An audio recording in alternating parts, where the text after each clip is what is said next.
Put your favorite bad and obscure video game quote here, because this is episode 201 of Insert Credit. That was low The energy. relentlessly paced smorgasbord of video Yeah, game start topics. start over. You need more energy. Come on. I need more energy? Yeah, that was not a typical Jaffe It entry. seemed like you were not pleased to be here. Yeah. All right. You really need to do this over. Okay, here we go. I thought it was okay.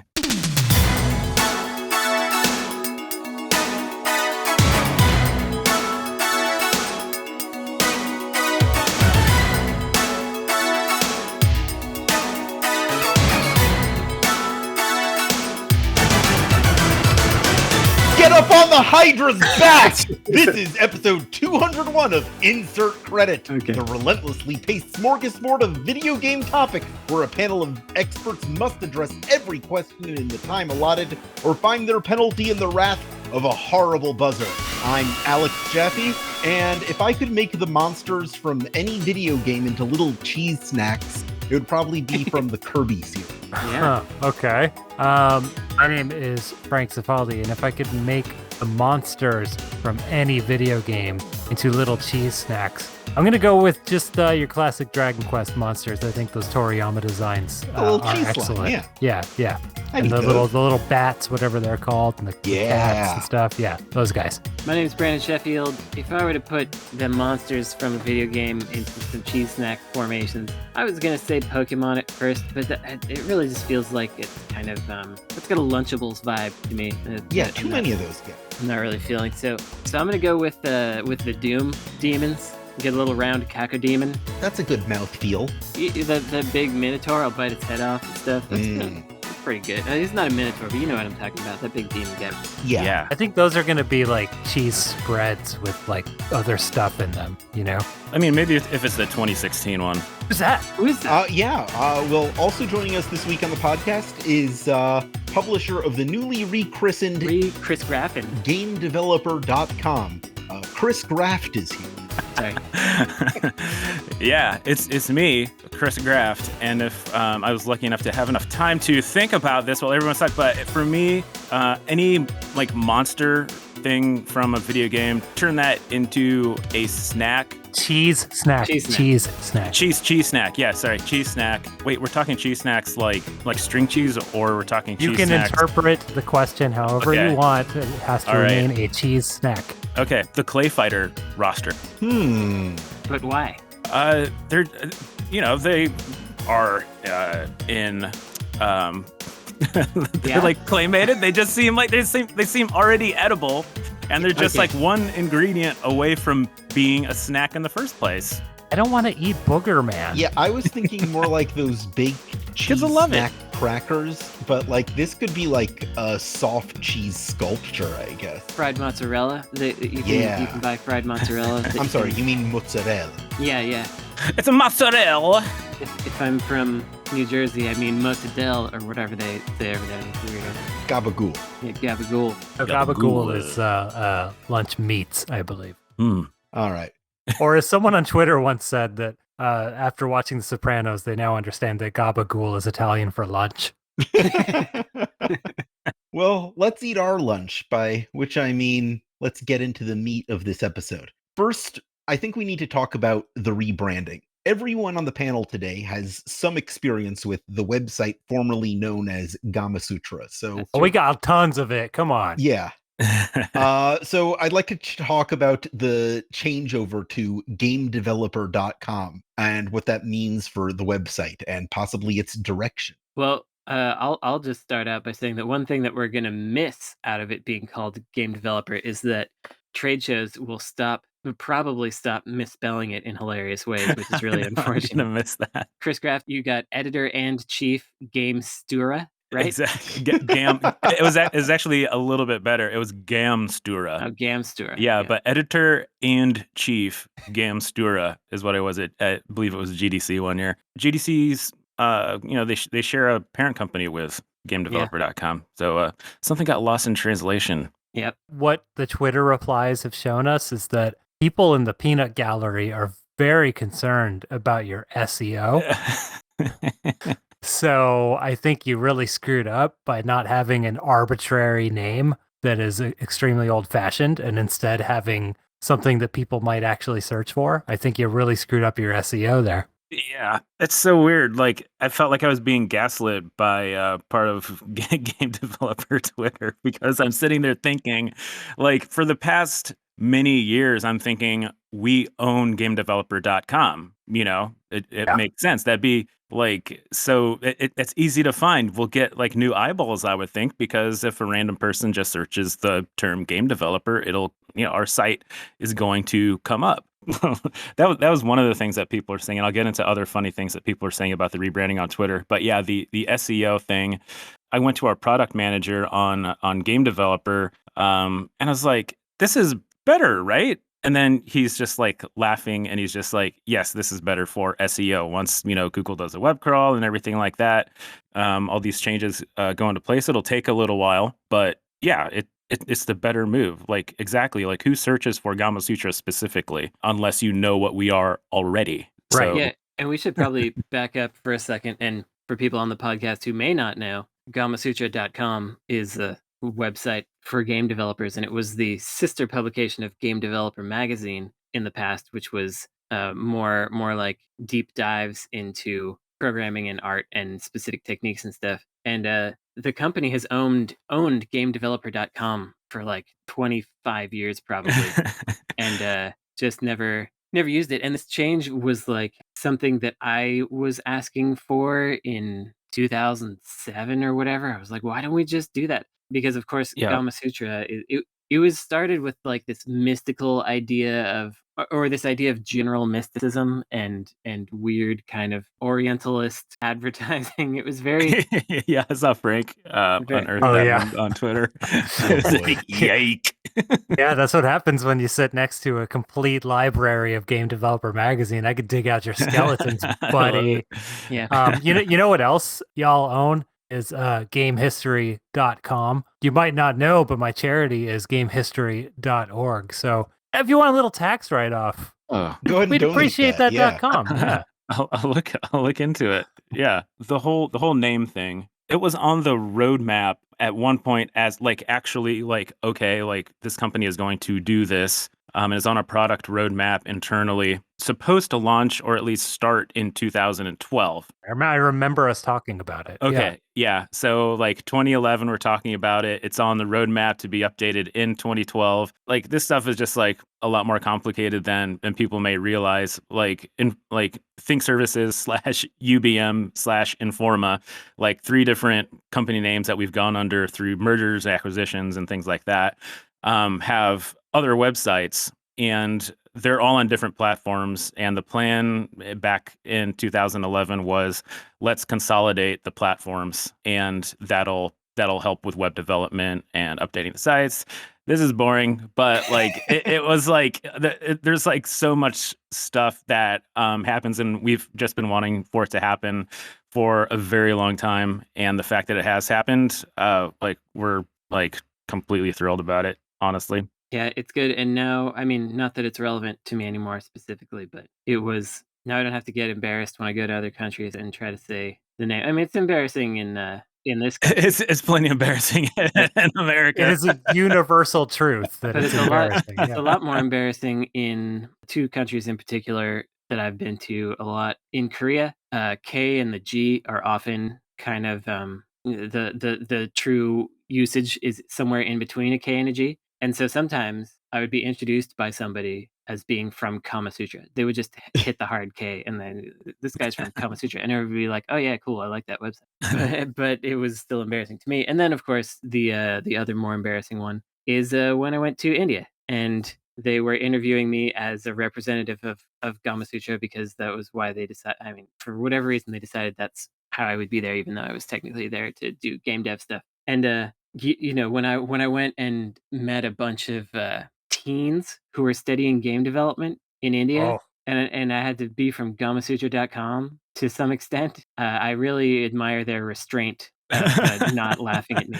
There's like so many, like, every now and then, especially over the past like year and a half or 2, people were rightfully calling out, and we use this as part of the business case for changing it. Like, our audience is like getting more and more vocal about being disgusted by it and embarrassed by it. And I think it was back in February, a game developer at Riot, a woman tweeted, it was kind of like tweeting a story out, a report that we had done on the website. And then also, if I recall correctly, being something like, why are they still named this? Like, I think that the report was about like toxic, sexism and, stuff that's going on at game studios. And then we have this name that's just LOL, sexy times. We'll get more into that in a little bit, but I think it's time to move on to something else that Game Developer covers a lot of, and I'd like to dive in a little more about. What are the best video game post-mortem discussions that you've read or attended? Oh yeah, there's a lot of good ones out there. So El Shaddai is coming out on PC, or it did just come out on PC. People should buy it because it has a great look. But I felt like we did a post-mortem of it, but maybe we just weren't able to get one in time, or maybe we got an art thing. I don't know. But we got some pretty cool ones. There's an art director post-mortem of Resident Evil 4, which is like, I think, the only behind the scenes from a person who worked on it report about Resident Evil 4 that's not from like somebody interviewing Shinji Mikami or something. The Deadly Premonition one is of course very good. The Katamari Damacy one, that's pretty awesome, and we got a custom cover for that where the prince is rolling up the game developer magazine logo letters, which was super excellent cover there. I really liked the Final Fantasy 13 one. It really showed me, and maybe other people like me who had never worked at a large studio, what it's like to work at a large studio, because they were talking about like, we didn't know what game we were really making for the first 2 years, and so we were just like making environment, and eventually we figured out what to do with those environments. For a long time I was like, what fools, and then I started trying to make a larger game myself, and I was like, oh, that's why they did that. Because sometimes you don't know what the heck's going on and all the systems aren't together yet, and you got to make something. And I feel like that's also a good explanation for why there's so much nicely rendered food in Final Fantasy 15, because it was like, at least we know that we can make food items and they will be used in the video game. Like, no matter what happens, we know that we can use those. Oh, I also really liked the Golden Axe. I think it was Golden Axe that we did. It was either Golden Axe or Iron Man. We got the people that were working for whatever company made both of those to do a negative postmortem. The game did poorly, but also the development was so constrained and so stressful that I got someone who was leaving to write a postmortem of that one. That was really cool. I That's want to always quickly recommend, there is a book from 2003 from before any of us worked at either the website or magazine. There was a collection of postmortems. It's just called Postmortems from Game Developer. I'm looking at Abe Books right now. You can get it for $7. And it's just a book full of like 90s and early 2000s postmortems of like Deus Ex and System Shock 2 and Unreal Tournament and Black and White and Age of Empires and stuff like that. Yeah. It's a really cool book, and it's pretty cheap and plentiful because people don't really know about it. So if this sounds cool to you, go get it. I should get that. I got it. Yeah, I'm gonna get it. You got extra copies? Heck. No, I only have one, and it's one that I bought, I think. No. I took this from the office, so it's probably the one copy in the office. It's mine now. I'm gonna buy one. I'll buy it. Man, we got a lot of good ones. There were some that fell through the cracks that we almost had and then disappeared. That happened a lot of sad times. We didn't get Sonic 2006. Well, that would have Oh, been wow. good to have. Yeah, it would have been good to have. We didn't get Final Fantasy 14 in its bad years, which Yeah. we were trying to Mhm. get, but I think that didn't happen because of. Can you call that a postmortem? Oh well, since the idea of a firm, solid, this is the end launch has sort of disappeared. For example, when I'm getting postmortems for the Game Developers Conference for the career seminar, I'll have a online beta postmortem or a mid-mortem or whatever we want. I mean, postmortem isn't a great name anyway because it's not like it's dead. Hey, we're rebranding the whole thing. Why not come up with a new name for this? Yeah. That's definitely something that we've thought of. Like, are they more like retrospectives, or I don't know. I've thought about that as well. Like, I don't know if postmortem really fits for a lot of games anymore. Maybe you want to go in the other direction with your other change and start calling it a post-coitus. Gross. Someone did suggest though that it could be called a postpartum because it's after you've birthed it. Yeah, I like that. Which kind of makes sense. I feel like game developer magazine has really had really like ingrained the idea, even among younger game developers, because they still, read these things. They're still available for free online on GDC Vault. You can find them every single issue. And this isn't a reason necessarily just to keep the postmortem title, but I think that people they understand what that means. It's one of our most requested things. I want more postmortems and stuff. So you're saying that what you're worried about is SEO. Yeah. Possibly.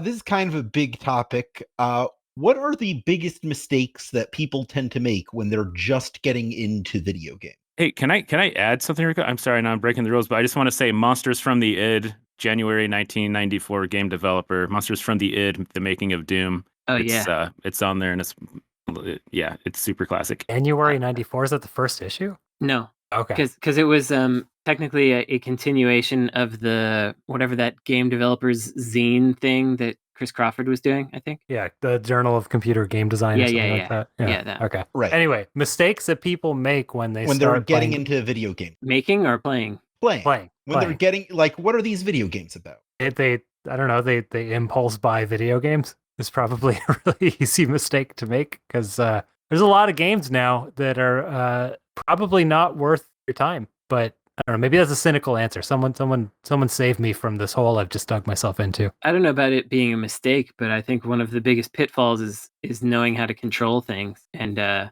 don't know if you could call this a mistake of the user, but going from 0 to Red Dead Redemption is going to be like, what are all these buttons and sticks, and what does this controller do? How about going from 0 to Crusader Kings? Yeah. Yeah. That's rough. Is anyone going to pick up Crusader Kings as like their first game, though? You never know. Like Red Dead Redemption 2, absolutely. It's like, oh yeah, cowboys, westerns. I like that. This is the big game. This is the one the man at the store said to get. Yeah. I tried to get my dad to play it. Yeah, you can't. How? I could barely play that thing. I tried to get him to play it. I mean, he was at my house, and I was like, here's this cowboy game. You haven't played a game in a while. And he just felt like he was in the deep end without his floaties on that one. You switched to Lone Ranger on the NES. Yeah, that can work. Getting into video games at all. That's a Terrible, mistake. terrible mistake. Yeah. I'm just kidding. I love video games. When I was giving my answer, I think I was thinking of comics because, as we know, Jaffe, comics suck. You can't just get into comics. Right, we've established that. Please stop besmirching comics as a medium on this show. I beg you. It's their own fault. Just pick up a Superman and you're like, what is this? Who are these people? Not that hard. Yeah, it's true. They do bold half the words for you in confusing ways so that you can then pick it I up. haven't done that since like the mid-90s, Brandon. They still do it, man. I see it. Oh, they still do it. They don't do thought bubbles no more, though. Yeah, they don't do that. I don't know what anyone's thinking.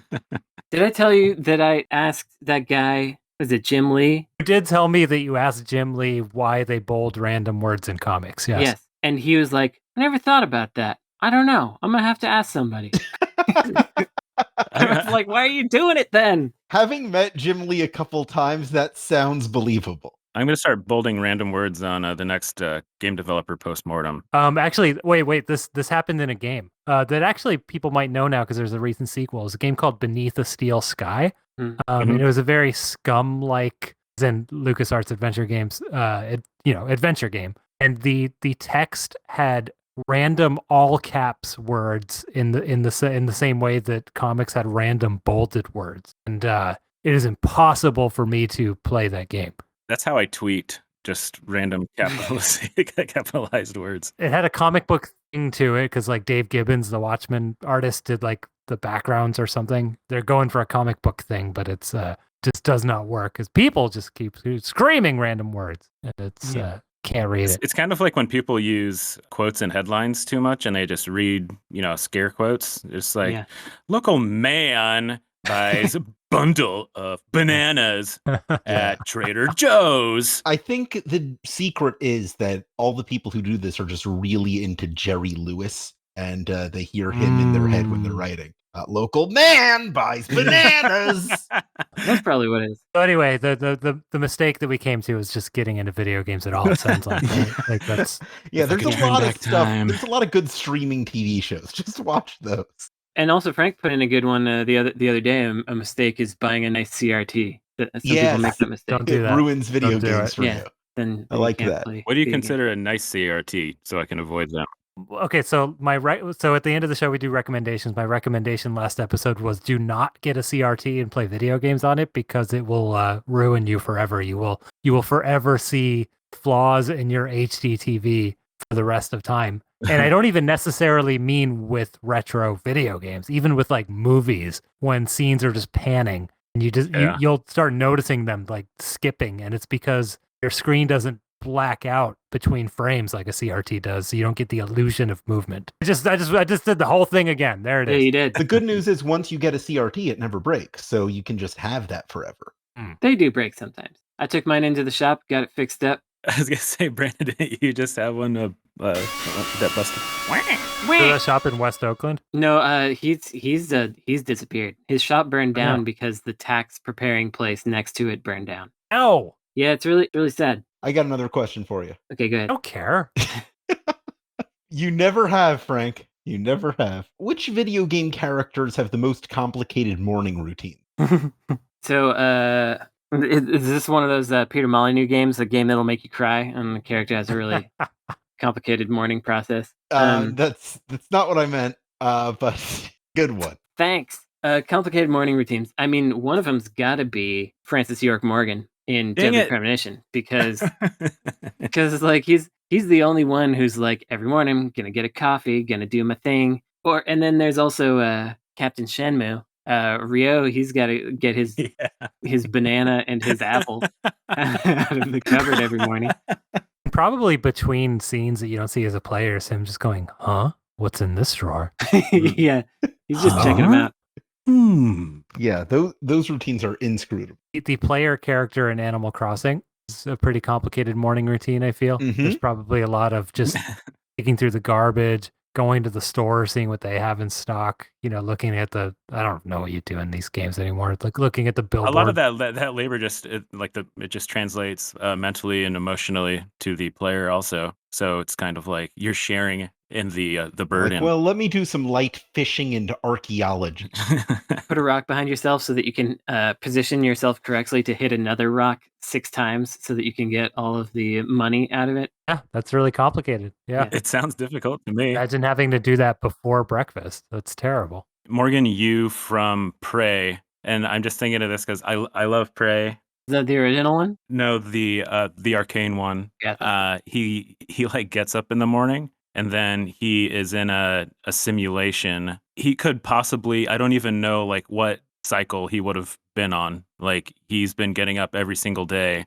So his morning routine is, I think it could just be the same over and over again, but he doesn't realize it now that I think about it. Yeah, so maybe that's an easy routine. So you found the opposite. That's Yeah, important. I found the opposite. Yeah, he was just kind of like unaware. Yeah, I think it would still be difficult, probably. He Mentally. just doesn't know it. Yeah. I wonder if Sonic has a difficult morning routine because he's got to eat enough carbs and stuff to keep his speed up. Yeah. So he's got energy throughout the day. 'Cause you don't see him eating and drinking that much throughout the rest of the time. I mean, he's probably at like Michael Phelps Olympics training level of carb intake. Right. A lot of chili dough. That gets complicated. Yeah. Mhm. Yeah. The sheer logistics of it, Probably weighing stuff out. He's got one of those scales and everything. Yeah. Kind of Yeah, portion. like I kind of do that a little bit with protein for health reasons, and it's like tracking those numbers and getting the right amount. It gets complicated, man. Yeah. Who do you think takes the longest to get dressed? Master Chief, but he only has to do it once. Yeah, he has guys who do that for him. It's only seen one morning, so Yeah. it's yeah. That's not a routine. Who takes the longest to get dressed? Oh, any Nomura character from World Ends With You or any of those Final Fantasies. Lulu from Final Fantasy. Just no matter how, the more belts you got, the longer it's going to take you to get. The buckling of them. Constant buckling. Mm-hmm. It's probably pieces of clothing that only attach to each other through zips. You're gonna have to like puzzle that I together. bet most of those buckles are for show, and you can just kind of zip into them. I think any female character from like the 90s through to the mid 2000s, Yeah. where like it only covers a very, very small part of their body and they have to make sure that it stays on there. Yeah, a lot of tape involved. Like Ivy from Soul Calibur and Soul Blade. Mhm. Yeah, like how's she managing that? That's got to be a lot of preparation to get dressed. Also, the whole fabric has got to be like about the size. It probably fits in a thimble, you know? I'm thinking of Voldo too. I mean, he's Voldo's got to take forever. No, but Yeah. I don't think he takes it off. I think he just kind of lives in it. It goes back to the buckling and Yeah. the belts. He's all belts. Yeah, I bet Voldo smells terrible. He's probably just holding himself together with that stuff. Yeah, it's like that story of the woman with the green scarf. Oh yeah, and you take it off and her head falls off. Yeah, that's Voldo. Yeah, I did not like that story very much when I read it as a child. Nobody does, but Yeah. we keep teaching it to our kids. Yeah, I'm not familiar with it. Is that like is there some kind of it's moral? You know those like scary stories to tell in the dark kind of ones where they have those child destroying illustrations. I have one. Yeah. So yes. this story is there's a like a beautiful woman who this guy gets infatuated with, and she's like, yeah, everything's cool as long as you don't take my scarf off and just can't ever remove my scarf. I don't remember if I'm getting this 100% right, but that's the basic gist of it. And then at one point, something or other happens. He decides to take her scarf off, and then her head just pops right off, and she's dead. Yeah, I don't like that. Yeah, nobody likes that story, but we keep telling it. And now we've infected all of our listeners with it. In the spirit of the game developer name change, what other embarrassingly named video game or game adjacent companies could do with a branding refresh? And what should they be called? Game Boner needs to change. Absolutely. Naughty Dog is a good one. What is Game Boner? Oh, I think he just made that up. Oh, okay. Sorry. GameBoner.biz. They came around in like 2002. I think Naughty Dog is okay. I don't know. It's not like Gamasutra. It's not outdated. Unless you're thinking the Naughty Dog is naughty for like sexual reasons, I think it's fine. Yeah, it's probably just knowing that in their early games they would put nude ladies or nude ladies with dog heads in like hidden areas, and that was like part of the logo kind of a deal. So the legacy of that makes me think that, and I think at one point they had like a humping dog as a logo thing. It feels like it originally came from a gross place, and I can't get rid of it. I think you're probably right. Yeah, I would assume that based on how old the company is. Maybe it should be Wild Dog. Yeah, rabid dog. Wild Dog. How about just like nice dog, kindly dog? Yeah, that would be fun. Friendly dog.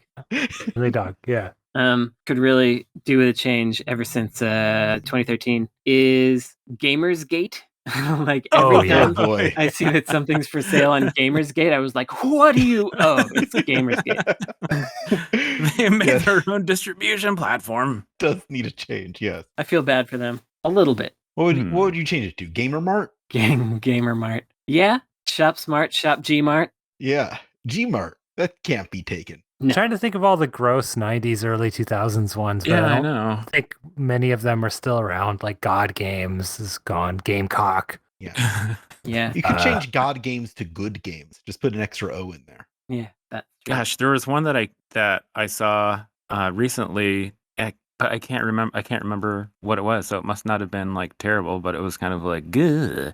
But now that I don't run Gamasutra anymore, be extremely judgmental about any other problematic names out there. Finally. Yeah, finally. I feel that Nintendo as a company has lost its way from its inception. I don't feel that the name Nintendo is necessarily reflective of what the House of Mario is today. So I think they should consider updating their brand to a different name. Something incorporating like Wario, or like I think he's kind of like the figurehead now. They might as well change the name of the company to WarioWare. Yeah. I like that. Or I don't want to look in the trademark office now, but Gamecock might be expired, Mm-hmm. so they might be able to snatch that up. You get that and go the other way. Yeah, that would be a better name than Nintendo. Yeah. I mean, what does that even mean? So something about heaven, like the mightiest above heaven, or something like that? I mean, come on, that's lame. Yeah, there's something about luck in there. It must be a gambling. Oh yeah, luck be a lady in heaven, I think is what it translates to. Yeah. The SEO is probably terrible. Yeah, it's probably terrible. What other game companies we got on here? I'm having trouble remembering the bad ones, but I know they named Sony so that it would sound young, but they're not young anymore, so they should be like Grampy now. No, it should be Sunny. Hey, Sunny. Did I tell this story? I think I mentioned it only on Twitter, but you know that Young Guns series? Yeah. Chris Graft, you've interacted with it, I'm sure. Yeah, definitely. There's Young Guns starring Emilio Estevez and some other people. There was Young Guns 2 starring the same people. And now Emilio Estevez is directing the third one. And he has removed the word young. So it is now called Guns 3 because everybody in it is old. That's really good. I love it. And the little poster that they have up on IMDb it has like the word young has been shot with a bunch of, it's got like all these bullet holes through it. And so it just says Guns 3. Oh, that's It's, good. Super dumb, and I'm highly approving of that. It's a very insert credity name. Not old guns or middle-aged guns or just guns. Just guns. Yeah, we're just to normal guns now. Regular Okay. guns. Emilio Estevez does want to be like, I'm old, because then he won't get more work probably. So gotta go with guns. Guns, like the video game Gun. It's the sequel. Yeah, it's the third one of that. That almost made me think of another one. Toys for Bob isn't the greatest name. It's not gross, but it's always been confusing. It doesn't really fit. I agree. Like- What are they doing now? I don't know what they did post Skylanders. Yeah, they did Skylander stuff, and then they got turned into some giant forever project, I think, is what they're working on. But I don't know what it is. I'm looking it up on Wikipedia right now, but I actually am. Let's find out, because I'm very curious. I'm also on Wikipedia, just like looking judgmentally through a list of game developers. Nice. Well, why don't we take a quick break to check on Wikipedia, and then we'll come up with a bunch of stuff we should have said about this question. Nice. Okay. We'll be right back. Last thing they did was the Spyro trilogy. That makes sense. They did the Spyros, and then they did Call of Duty Warzone. Did anybody else, the first time you heard about Ponzi schemes, did you think about the Fonz? Of course. Because I sure didn't know what it was. It would be a Ponzi scheme, though. A Fonzie scheme. It's just whoever says A the longest gets more money from the people below. I think it's maybe like selling fake leather jackets as real leather jackets. I think it's like a jukebox repair business. I think a Fonzie scheme is just to have a good time. I don't think It's true. It's true. Welcome back to Insert Credit. It's time for us to dive into the dirt bag. Well, let's get in there. Every single week, I take one question of the many submitted by our listeners. Subscribe to patreon.com/insertcredit, where for a nominal monthly fee, you can get access to the form which allows you to submit these questions, access to our regular episodes one day early. We did not prompt Chris Graft here. Come on. I absolutely One day did. early? I did prompt absolutely him. did prompt Chris Did Graff. prompt him. Oh, shoot. Frank, maybe you were gone, but like during the break, there was This an extended bit where I told Chris This, specifically this was to the do thing this. we were talking about. Chris When I Graff. said the thing, It came out of I want to note nowhere. that from the very beginning, it was Brandon's idea to have the guests start It was doing my this. idea. I should tell them. Yeah. So I feel like the burden of this part shouldn't be on me. Anyway, you can access those episodes one day early. One day early? That's right, one day early. And even exclusive monthly bonus episodes and other exclusive content. This week's question comes from MoxBagel, who says, is it possible to make fans of games take them less seriously as sources of identity and more seriously as creative endeavors? Oh, man, what a freaking great question. I mean, while I would love for the answer to be yes, it depends on the individual. Like, I think we need to change as a society a little bit first and normalize therapy for people as yeah. Just everybody. make it part of like preventative care. Not that we have that in America, but you know what I mean. Well, I mean, I don't know how to conquer tribalism. I think it's ingrained in us, and I think there are people like everyone in this room who have intentionally broken out of any kind of tribalism, or at least have tried to. Of course, we're not immune. And I don't know how to make other people want to live their best life. I don't know. Like, I don't think it's possible to shift that. I think it just takes a certain kind of person, and I don't know that you can come that. I think it's just kind of in you. Although I will say, as someone who has run Insert Credit for 20 years, I have had so many conversations with people who were like, because I read your website or listened to this podcast or whatever, I started thinking about games differently and stopped being so much into tribalism and started thinking about video games as a cultural artifact. And so it does seem to be possible. It's just like, you got to get people at the right time of their life. Yeah, it's not a natural, that's not the default position. In the Gamasutra, yeah.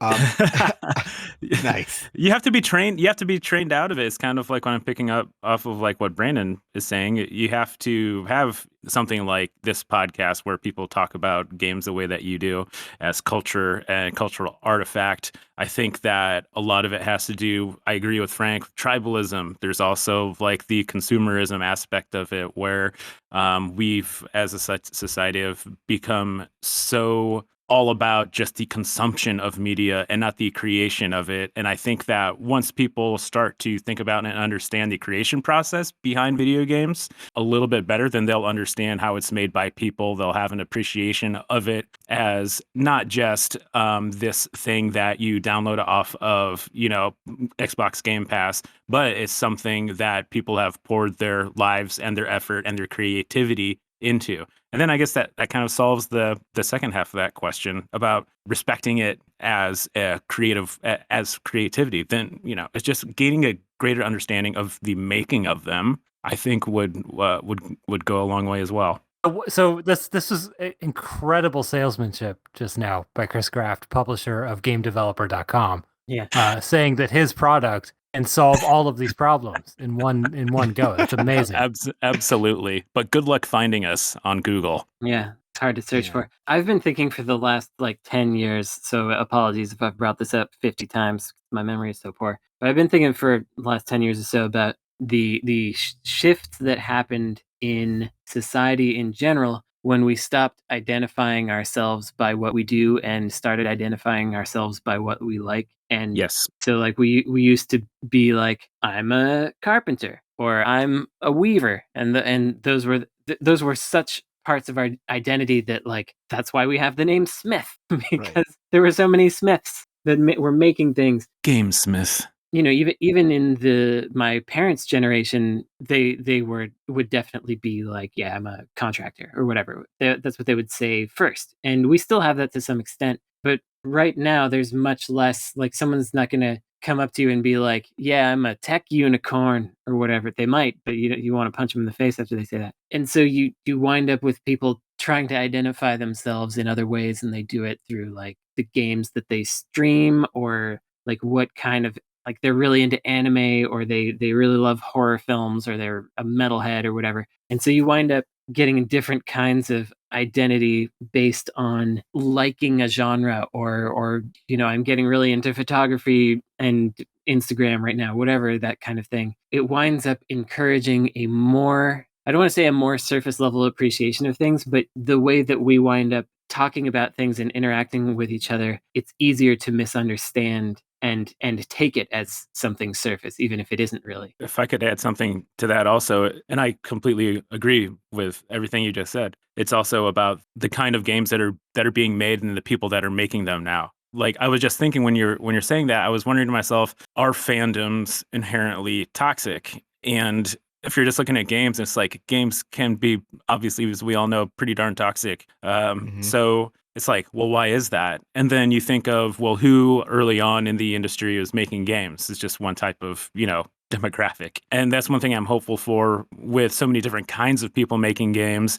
Communities can be positive. They can be large. They don't have to be made by just a bunch of white dudes. So there's that as well. And I think that it's going to keep on changing for the better. Yeah, ultimately, society is continually, very slowly moving socially left and socially progressive, which is why you see so many big reactionaries right now because they're scared of it. Mm-hmm. Yeah, the death throes. Get there. Here's a question. Why don't you design a new item for Mario Kart? Okay. I'm going to design one that turns all the characters into characters from Hudson games. So Bonk is there, Bomberman is there. Yeah. What does that do mechanically? Makes me feel more like playing it. Nice.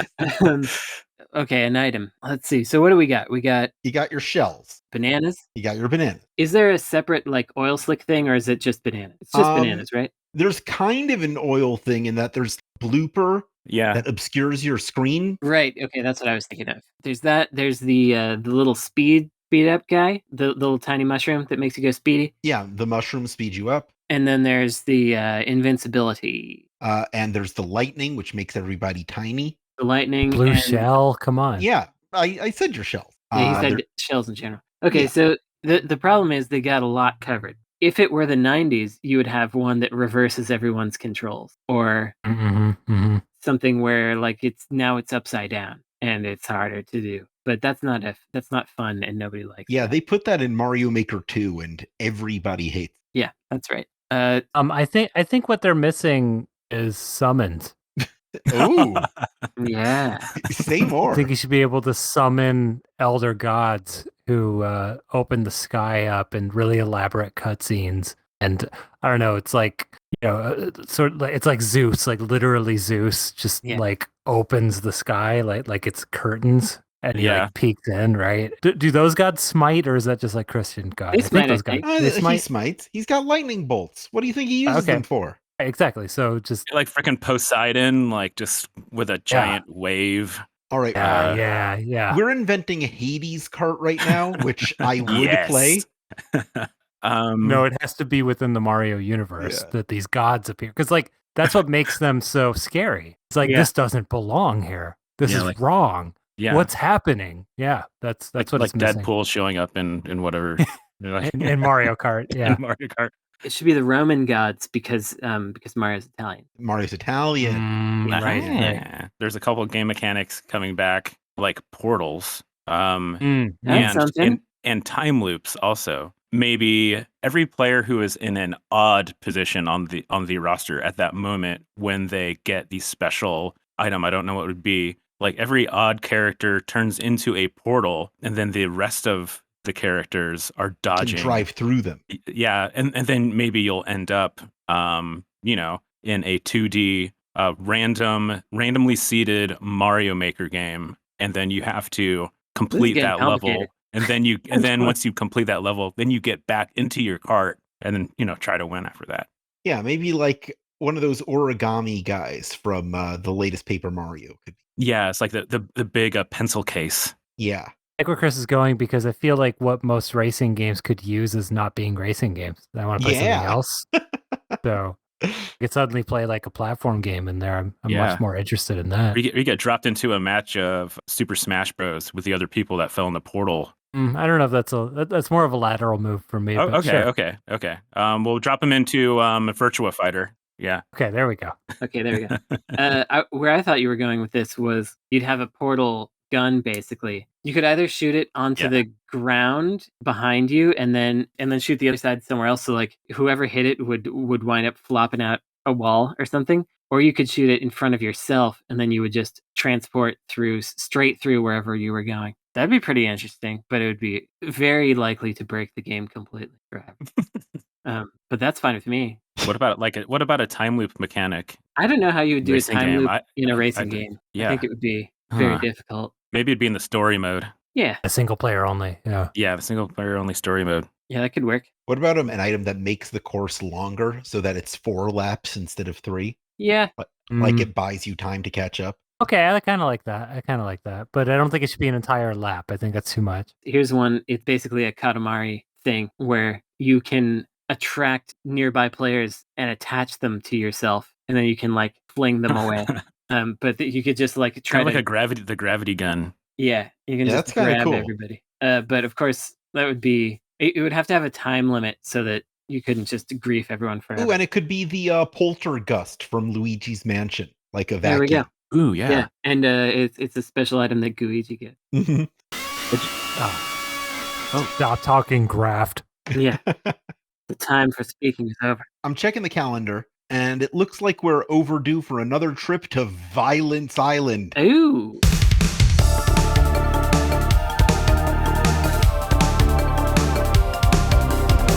One of my favorite segments. This is the one where I collect matchups submitted by our listeners on forums.insertcredit.com, which are free to participate in, and determine who would win in a fight between them. Then we pitch the winners against each other, bracket style, until one champion remains. So it's up to us to determine who would win in a fight between each of these listener-submitted combatants. Sonic. Our first match does not include Sonic. We'll see. But it does include a couple of other favorites. This is Bonk versus Plock. Oh, wow. Remind me what Plock does as a mechanic. I don't even know. Plock can roll around. I think Plock is a little bit of universe bending, but it doesn't seem to necessarily go in Plock's favor. Plock's looking for his flag, but he similar to Rayman, has disconnected hands and feet. Right, that's about all I know is what he looks like and that he jumps. Yeah, I do think that Bonk has the edge here because of the meat invincibility. I don't think Plock has any invincibility. Ooh, yeah, that's pretty good. Well, I don't know if we can assume that there's meat, but even if there's not, I feel like just the head bonking move, I don't know that Plock has any defense against that. I'm watching a YouTube video of Block gameplay and just picked up a power up where he's wearing like gear, like a boxer wears. So he's got that helmet thingy, the padded helmet, the gloves. Yeah, so he looks like he's. I'm not familiar with Block. I'm sorry, but is he or they made of fire? No, I don't think so. What are the properties here? Plock is kind of a collection of shapes.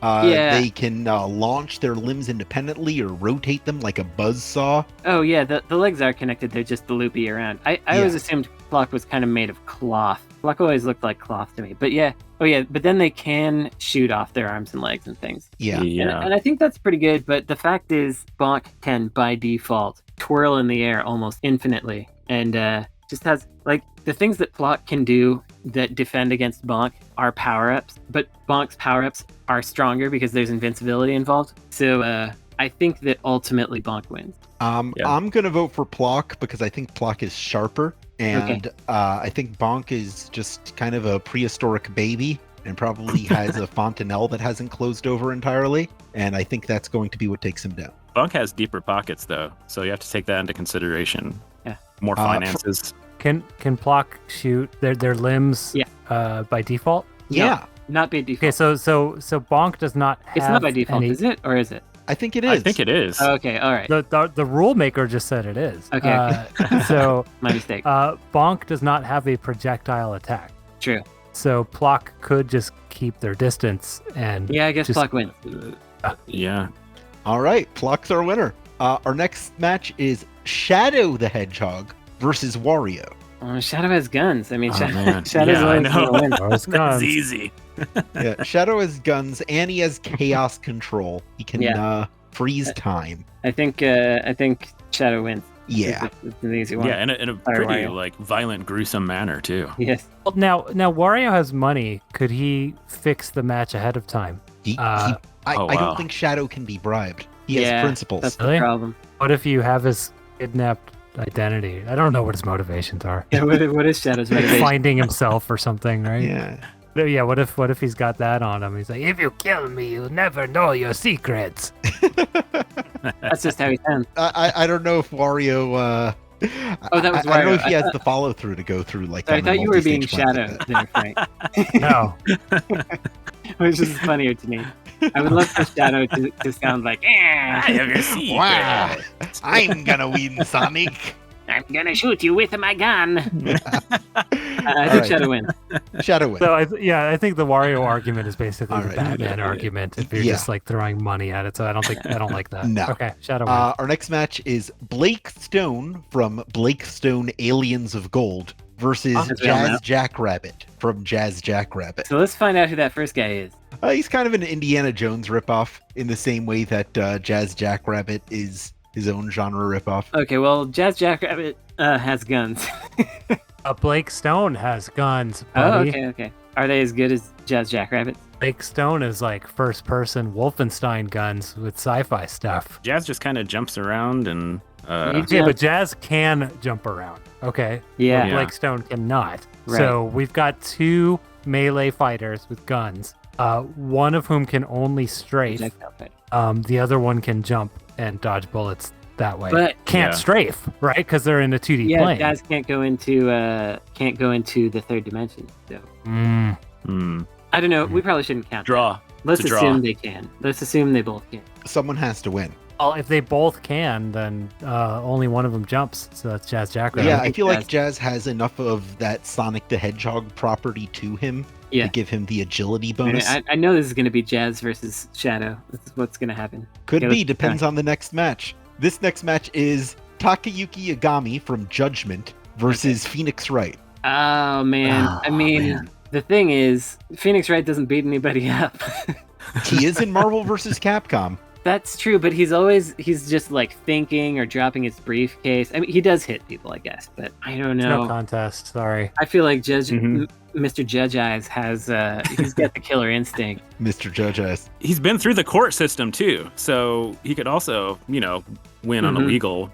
Right. Yes, Well, I mean- he's been through some legal crap. He has, and he's a former lawyer, Mr. Yep. Judge Eyes. And also, this is what I really think gives him the edge and the killer instinct and the unpredictability. Is he's like a 45-year-old man dressing like a 20-year-old from 2006. Yeah. And I feel like that's a particular form of chaos that means like I don't want to mess with this guy because he's the problems that he has are unaddressed. yeah. Yeah, he's got an inner rage that Phoenix is Yeah, not I equipped feel like with. Yeah. Phoenix Wright, he's you see what you get. He's himself all the time, whereas what's his name is Yagami. Yagami is Mr. Yeah. Judgment. Mr. Judgment is he's got some deep problems. He is off kilter, off balance in the first place. Yeah. Off-putting. Yeah, I'm giving it to him then. It's time for semifinals. Plock versus Shadow. Lock. Oh. Shadow's got more range. With More range. with the Yeah, he's attacks. got even more range than Plock. Yeah, That's it's true. Shadow. That's done. Okay. Master. Jazz Jackrabbit versus Yagami. Man, Jazz has a gun. It's all about the guns, baby. he picks up guns from enemies that he defeats. He hits them and then he takes their guns. So Who did he just defeat? Phoenix Wright. who Phoenix has Wright never didn't had drop gun. a gun. Phoenix Wright Yeah. didn't drop a gun. It's true. Maybe he dropped like a lawyer's badge, but that's about it. Yeah. Things in his inventory, like Yeah. a bowl of soup or something. Right. Yeah. I have to just sidebar for a half a second. No, okay, it'll be 30 seconds. And talk about how my partner loves playing Phoenix Wright, and I like to be really annoying when she's like stuck or trying to figure something out, and I'm always like, have you tried using the lawyer's badge? Because it's so stupid, and it is like the solution to the very, very, very first puzzle in the entire series. Pretty much, Yeah. is you have to show someone your lawyer's badge, and it got to be obviously very annoying for me to keep doing this. But then there was one time, like I don't know, 5 games in, where I was suggesting it, and it turned out it actually was the right answer again, and I loved it. I loved it. The end. I know there's one bit somewhere in the series where Detective Gumshoe is like, why do you keep showing people that? Yeah. Because that's just like what every player does when they're out of ideas. Yeah, you gotta do it. Yeah. So Jazz Jackrabbit wins that, and he does in fact go on to fight Shadow the Hedgehog in the finals. I knew it. But Shadow has those chaos things that Jazz doesn't have, and then Shadow wins. That's Didn't true. Shadow win some other thing for this reason? Yeah, I think Shadow won the Sonic's Best Friend competition as well. We gotta. I think We after gotta ban this, Shadow. we gotta ban Shadow. All right, Shadow's banned. Yeah, no ban. He's got the ultra agility and the guns. I mean, And no the one gun- can beat that. and the chaos and whatever chaos. I power. won't say he's banned. I'm gonna say he's in our Hall of Champions to He's say shadow that. banned. Yeah, he's Shadow banned. Shadow he is could retired use from a- Violent Silent. He could use a victory. Lighten up, man. Congratulations, Shadow. Now let's go on to our last question before the lightning round. Who is the Mike Richards of video games? Oh, you didn't ask my question this week. All right. Oh, right. I forgot about your question. Forget all it. right. Let's do that. All right. Who's Mike No, Richards? Frank, you had a really interesting thing you wanted to bring up last week about that video. I said you should ask us about that video about the $2 million video game. Yeah, we should talk about the $2 million video game, and then we'll talk about Mike Richards. Okay. It's a question. Yeah. How about that video, huh? Yeah. Tell me about it, Frank. Take me You home. guys know this video? I haven't watched. Yeah, I saw it go around, but it's like an hour long, and I just Yeah, I'm not gonna watch Oh, a neither of video. you watched it. Okay, so only I have opinions on it. That sucks. Well, you think I'm gonna watch a video, Frank? Like, come on. You will be the first person to be like, I've never interacted with any of this. Yeah. Okay, so I hate that I have to describe it alone. Jaffe, did you watch this video? No, but you Oh, seemed okay. really excited about it. Yeah. Probably millions of views at this point. Let's go check this out actually as I'm trying to think of how to phrase this. Was it the one about it being a scam? Yeah, that was the title. Yeah. And it is 959,000 views, quite a bit. So, premise of the video, recent $1 million+ sales of sealed video games are actually this elaborate fraud and scam, and that it's sort of this inside job between the people who grade the games and the people who sell the games, heritage auctions. Yeah. And sort of proof for this is that someone from the auction house is like on the board of directors for the people who grade the games. And therefore something like it's in their best interest to increase the value of games. And he accuses people of shill bidding without backing that up in any way, and blah blah blah. So essentially, it's like an hour-long ranting video. Yeah. That claims to be exposing fraud and corruption and deception, according to the title. What it actually does is expose what capitalism is, folks. This is not some This is exactly what goes on in the art world.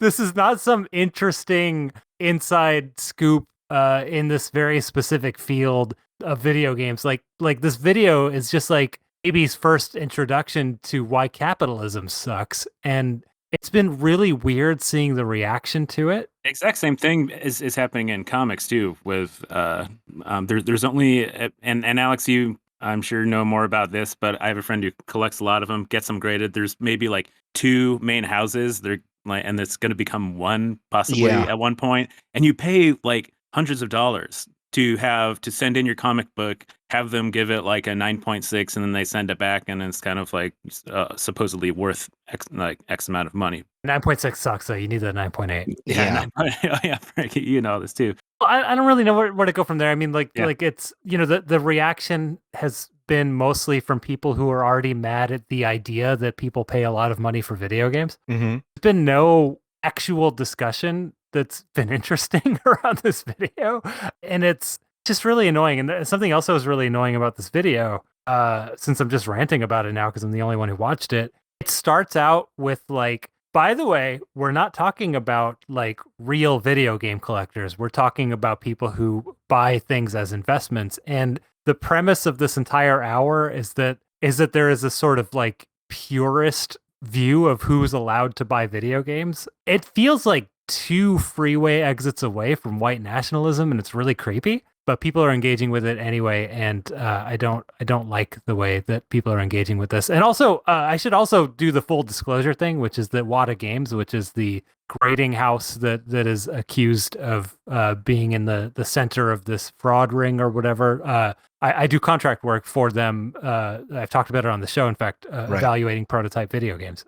So I don't know that I'm not necessarily an unbiased opinion here, but I bring him up every time we get into this topic, but my dentist did tell me about his grand plan to buy every copy of a video game so he could control the market on it. So he's not a pure collector. He's right. According to this video, he's not allowed to do that. Because that was your dentist? I was hoping it had something to do with like a tooth-based scam. No, he was telling me all about Mike Trout baseball cards and how he wanted to do the same thing with video games.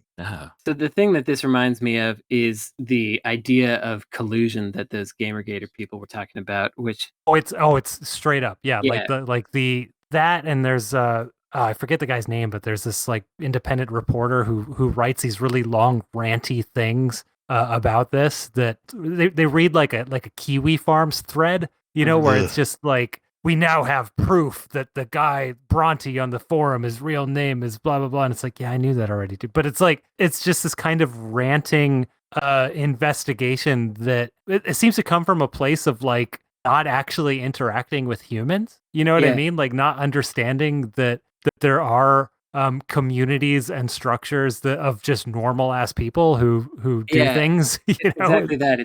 It's like the QAnon stuff where they're like, and this links to this and that links to that, and if you actually look at it, it's like, it's like, of course. Like with video game collusion, where and this person hired this person and that person hired that person, and they all knew each other already, and it's like, we all go to the same friggin' conferences. Like, exactly. This journalist hung out with someone who made games once, and therefore somebody in the same industry knows someone in that industry. Wow.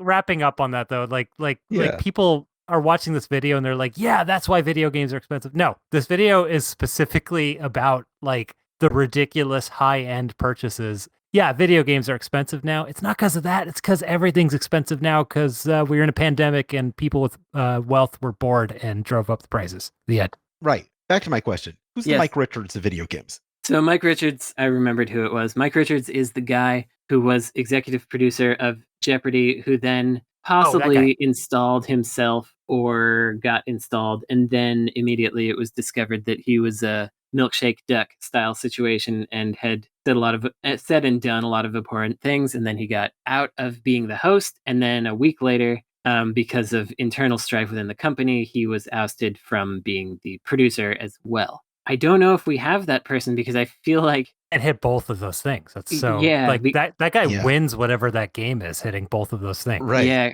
So I feel like either they get shuffled into a different company or they just get like pushed out of one particular role, but it's not, they don't get like jettisoned from the entire organization usually. Yeah. He is the question and the answer. Yeah. Yeah. Good answer. Good answer. I'm thinking specifically of somebody who like gave themselves a promotion and then was booed out of the room.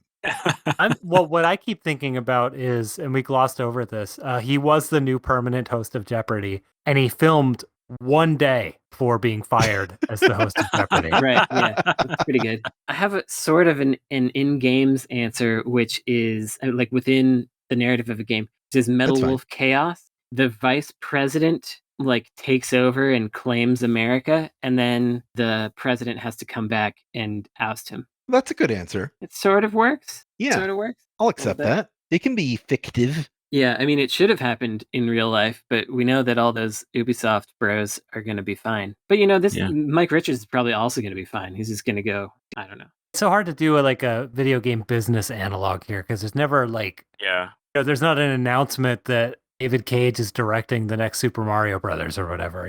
That's not how games work. Well, there might be. Maybe. Like if Kojima were going to direct something, we would know about it. And then if it was like Kojima ate babies, then they would be like, oh, maybe he shouldn't direct it. Yeah. This sounds like something Bowser would have done, though, right? Yeah. Doug Bowser?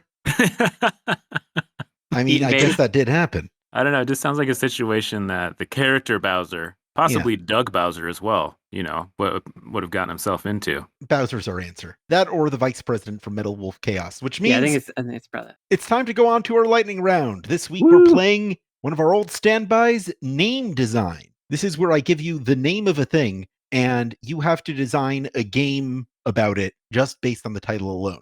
This week, all of the titles come from real Japanese adult video titles, as shared by the excellent but not safe for work Twitter account, jav.txt. Excellent.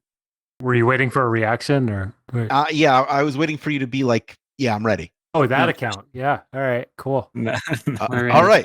I know it. It's funny. Right. Oh, wait. I want to add an additional rule, which is that these games cannot be about sex stuff. Right. Absolutely. Which makes it more fun. 100%. I figured that was implied, but thank you for including that in the official rule set. Here we go.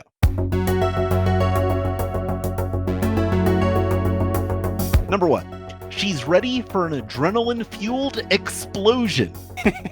That's Miss Explosion Man. Miss Explosion Man. I was thinking it could be Tomb Raider side game, like a side story thing where she's racing cars and stuff. And so I like Tomb Raider kart something. Tomb Raider kart racer. That's hard to say. Remember the game on PlayStation, which I don't think got enough respect, Blast Chamber? Suzuki Bakuhatsu? Oh, Blast Chamber. Yeah, Blast Chamber. So it's like that. Everybody, she has, and she's going up against, competitors, and they all have, the bomb strapped to them, and they have to, do different objectives while the whole room rotates. Like Suzuki Bakuhatsu, that game where you have to defuse bombs, is pretty much directly. She's ready for an adrenaline-fueled explosion. She is. Gay anguish in the old capital. Gay anguish is the name of the protagonist. Okay. It's not the thing that happens. And gay anguish is it's national treasure basically. It's like a national treasure adventure game starring gay anguish, and you have to steal things from the capital. I'd play it. Yeah, I'm in. You're too late, Mr. Anguish. Reverse soap heaven. Okay, so this is about. There was that game De Blob where you were supposed to either. Well, it's basically Splatoon, right? Like you're just getting junk all over the place. So you're making everything filthy. it's a time loop game, and it revolves around soap. It's kind of like the movie Memento. Been into time loops lately, Chris Graft? Yeah. Been thinking about those a little bit? Yeah. That's it. That's as deep as I can go with that. What I thought of was a Famicom game called Soap Panic, or if you prefer, Bubble Bath Babes, which is a match 3 with soap bubbles. So something like that. Something like that. Our next game is Target Crime. Oh, this is a good... I'll play this Yakuza game right now. I played. This is a Eugene Jarvis light gun shooter for the There arcade. we go. That's right. Yeah, this is a Time Crisis arcade clone where you can duck behind things. Target I should specify, I was thinking of Target Terror, which was Eugene Jarvis's reactionary game after 9/11, where you shot terrorists in a plane, among other things. Lovely ball kicking. There's a super That uses the fitness Famicom- ring. That uses the Wii fitness ring. Okay, I like that better. Mine was a Super Famicom JRPG with an all-female soccer team. Oh, that's good too. I like that. But I want to control it with that exercise ring also. Yeah, that's a Okay, good so fusion. it's a home brew and it comes with an adapter Yeah. or the ring Fitness thing. ring. Okay, yeah. All right. Diary of Fishing with My Stupid Uncle. It's a time loop game involving Yeah. I think yeah. actually that would be interesting, where your uncle has dementia and can't remember what's going on, but you're trying to Oh man. make them still have a nice You just day. came Oh, up with we're a good idea. really getting into Peter Molyneux Yeah, territory. your uncle is Yeah. having the same day over and over, but you aren't, and you see how it changes. Yeah. Oh yeah. Unequal Night School. It's too bad it's with an N and not a K, because I would love to have I'm going with K. it's a school where Yeah. you've got really buff knights and really weak knights, and they have to fight, and it's like this completely off balanced tactics game. It is an asymmetric 5-player multiplayer game where the knights are literally unevenly sized. Yeah. There's one really big knight running around, and kind of like the Friday the 13th game, like one really big knight, and then there's a bunch of smaller knights that have to work together to That's good. defeat the big knight. It's all like basically rip-offs of the American Gladiators kind of obstacles and things that you have to do, like hitting each other with the big dick Yeah. or pushing the spheres or whatever. And their names are Laser, Laser. Yeah. Glazer. Other dodgeball references. Phaser.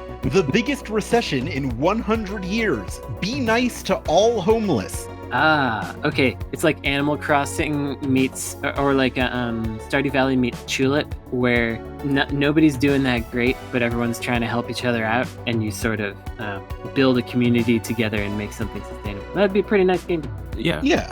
I think it's like a simulation game, Civilization, but on a smaller scale within a city, but you are trying to build a city that can accommodate and house and provide for everybody. Heroin ass domination. The Rescue Squad Bird Angel. That's too many words. I can't keep track of all that. The Yeah. first 3 words. It's in the Heroin ass chat. domination. That's So okay. Heroin ass domination, the Rescue Squad Bird Angel. Okay, I think that you can't get away from the word ass, so there's definitely going to be butts in here. So it's not going to be a sexy times game. Yeah, but you can get away because ass means donkey. That's true. Okay, Or so it could this be a is- modifier, like a big ass car. Or So that's Rescue some Squad- heroin ass domination. heroin ass domination. The Rescue Squad Bird Angel. I'm stuck there because I think that's the protagonist, right? Yeah. Yes. Is a squad of bird angels. Well, it's kind of like Angry Birds, but you've got donkeys instead of pigs. Oh, see, I was thinking Okay. like anime ladies that are kind of bird-like. Well, Jaffe, you read them comics like the Shi'ar from the Marvel. I don't read Marvel. Bird ladies who are like Valkyries and they ride donkeys. Yeah. It's not Ooh. too. The Valkyrie Bird Squad thing is not too far off from the Wing. What's it in Earth Defense Force? And there could just be giant donkeys that you have to defeat. It's just I like that. I think they ride donkeys. I think the donkeys, propel forward like a car, and you can hit a button to like just instantly launch, like rocket up off of your donkey to like get airborne. Can the donkeys be winged? Yeah, why not? No, because the bird angels are winged. Like you can No, you can Fine, Mario Frank, Cape. it's okay. They don't need to be. They don't need to be. You can winged Mario donkeys. Cape with Yoshi it, right? You can Mhm. you can fly while gripping your donkey as hard as you can with your legs. Oh yeah. Using Carry the Ring Fit adventure controller. Yeah, in that's your the legs. ass domination. You have to Oh, yeah. dominate that donkey in order to pick it up into the air. Yeah. What you described sounded like ass domination. Like you're Yeah. grasping it as hard as you can. You're Mhm. yeah. Our final game is Karen Mania. Oh. It's like a VR game, and it's kind of like you are, Job Simulator, the game, except Yeah. like you will have various Karens come in, and then you have to deal with them accordingly based on, maybe do you deal with it yourself? Somebody intervene. It's almost like a training thing that you should put people through who are working retail these days. You have to convince them to put on their Yeah. masks. You can only call your manager like 3 times. Yeah. Yeah, you can only actually call your manager. Yeah, before you get fired. You have to bluff.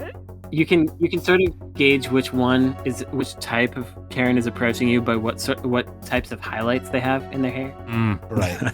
That's good. They often just say the term Apple Care, even if it doesn't apply. Well, that's all of the games this week. Kris, I think you're our winner for this episode. Congratulations. Nice. Oh, I'm honored. Thank you. That means that you have to give me a question sometime between this week and next week that I can ask our next group of panelists. All right, you got So it. your reward is homework. Yes. Now is the part of the show where everybody gets to plug what they're working on if they feel the need to do that, and recommend any sort of media or activity, any kind of call to action for our listeners that they can do within the next week. I recommend that you do not go to gamedeveloper.com Ooh. Oh man, I'm gonna have to carbon balance that. to keep their SEO down. No, I recommend that you check out the new website. I also have some specific recommendations. If you want some black metal-y punkish, they call it blackened punk, but I think it's a little more black metal. I guess it's like simple black metal. Anyway, there's a band called Melissa. They have a self-titled album that just came out somewhat recently on Bandcamp. It's pretty good if you like that sort of thing.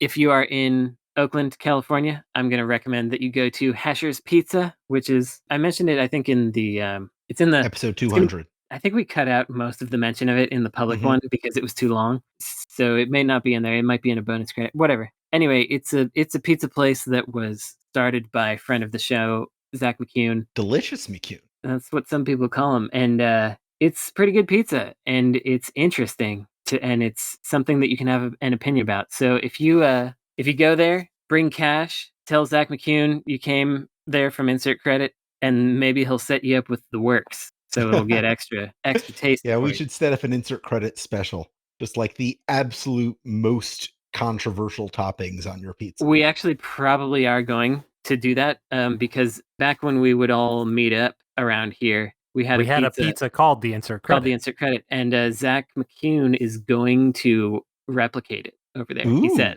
so. It'll be garlic, extra cheese of a certain kind, and This is a smoky cheese. olives. Yeah, there's some smoky cheese, olives, and vegan sausage. I call it. Sounds really specifically. good. Yeah. So Wow, I'd eat that. yeah. It's the Insert Cri- Credit. Yeah, that's the insert credit. Yeah, so go there and ask for the insert credit. And then my last recommendation is my favorite wine at Trader Joe's. It's maybe my favorite one, period. I know we don't really recommend this kind of stuff on the show usually, but Dacchino has this Chianti, and it's one of those ones that looks like it would be in an Italian restaurant. It's got like the baskety stuff on the bottom of it. It's my favorite, and it goes real well with Zach McCune's Hesher's Pizza. Think about that. Okay, those are my recommendations. The end. I'm up next, so yeah, go to gamedeveloper.com. We're still working on some things and sorting things out, but I'm really proud of the team that we have there. Alyssa McAloon is editor-in-chief, and we're really pushing hard to get, I think this is a chance for us to take inspiration from, the mission of Game Developer Magazine, which of course, holds a place in all of our hearts. And, we really want to keep on working hard and bringing interesting editorial all about making video games. So go there. Recommendations. I mentioned earlier, but when that question came up about games and fandom and things like that, if you can, try to make some time to do something that you're making something new. One of the things I did over the pandemic is I bought a a launch key MIDI keyboard. And that just like has been an outlet. Make some music, go outside, learn maybe like why, where do video games get their inspiration from? That kind of thing. I also just finished Dishonored for the first time, and it's really good. It's 2012 Arcane. They're just one of those studios that doesn't miss. So I just kind of missed it on the first time around, and it's really good. Nice. Just a quick one.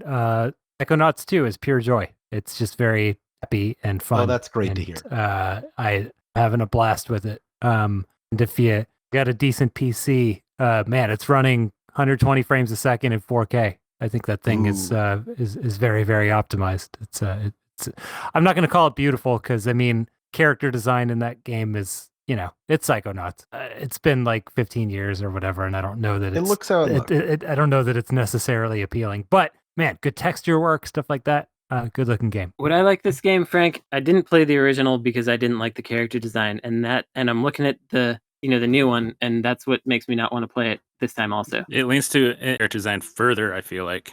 I disagree with that. I think the character design of normal people in the first game was a little stranger. Like the people had like trapezoidal heads and weird things coming out that they called hair. This is a little more grounded.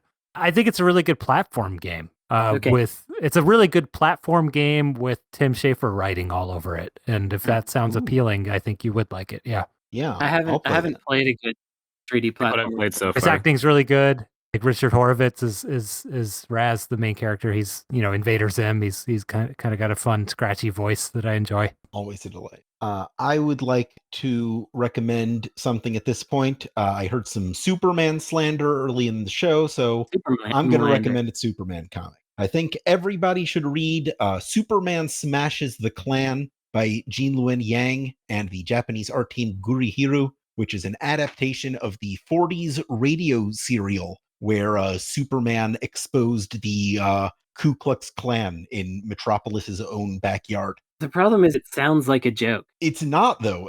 It was really a historically important thing at the time, which helped bring like wider recognition to this like racist organization that was kind of under everybody's nose, but people kind of ignored. And it did a lot to help kind of turn them into a joke that people don't really kind of devastated their numbers in that like the whole world got to see how ridiculous they are. And it's a really important story about the immigration experience and how Superman's whole identity ties into that. And it adds a lot of very interesting layers onto that radio serial while still remaining faithful to the text. And there's some pretty amazing art by the team that did those great Avatar: The Last Airbender comics. So I would highly recommend Superman Smashes the Klan. Good.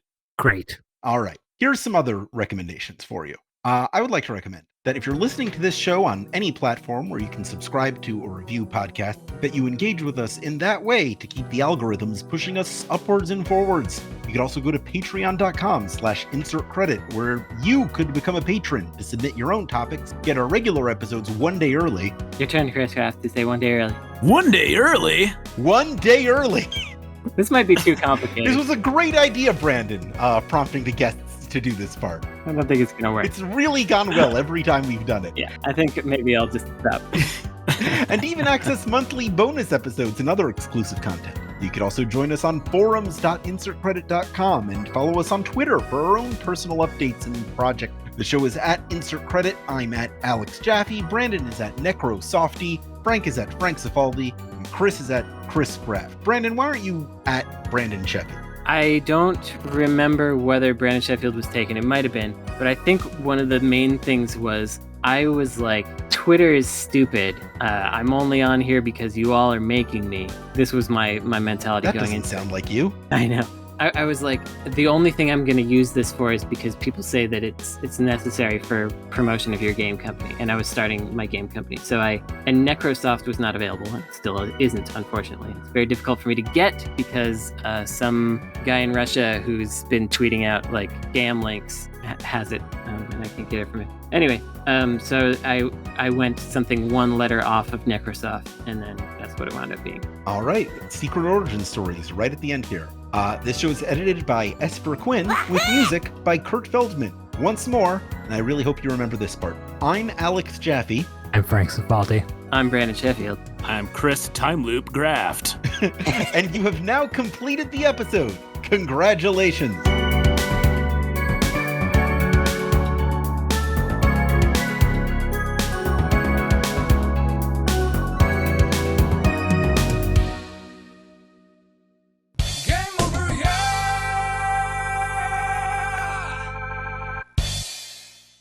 We did it. Wahoo yippee. We episoded. Yay! That was fun. Yeah, Yeah, that was a good thanks time. for coming, Kris. This is a good one. It took me a little while to get my brain rolling. Hopefully it is good to listen to. Oh, it'll be good.